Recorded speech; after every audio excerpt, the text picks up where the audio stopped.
ఈ వీడియోలో చూస్తున్న వ్యక్తి అనకాపల్లి నుండి వైజాగ్ వెళ్తున్న మార్గ మధ్యంలోని రాత్రి వేళ భోంచేసే సమయంలోని ఏకాంతంగా మతి స్థిమితం లేని మనిషిగా ఒక రోడ్డు సైడ్న కూర్చోవడం జరిగింది.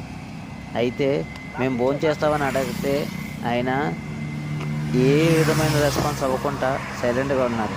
తర్వాత భోజనం తీసుకెళ్ళి ఇలా ప్యాకెట్ ఓపెన్ చేయగానే ఆయన చాలా ఆతృతగా భోజనం చేయడానికి ఎదురు చూశారు.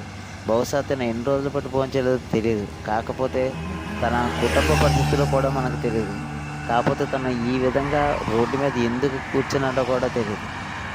కానీ ఆ రోజు ఆ రాత్రి మేము తనకి భోజనం పెట్టడం మాకు ఆనందం అనిపించింది.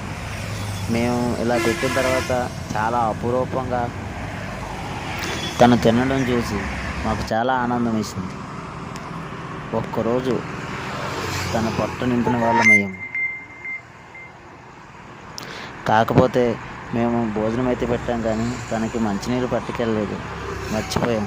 నా దగ్గర బాటిల్ కూడా లేదు. కాకపోతే కొంచెం అక్కడెక్కడైనా వెతికినా దగ్గరలో కూడా ఏమీ షాపులు లేవు. షాపులు లేకపోవడం వల్ల తనకి మంచినీళ్ళు ఇవ్వలేకపోయాం.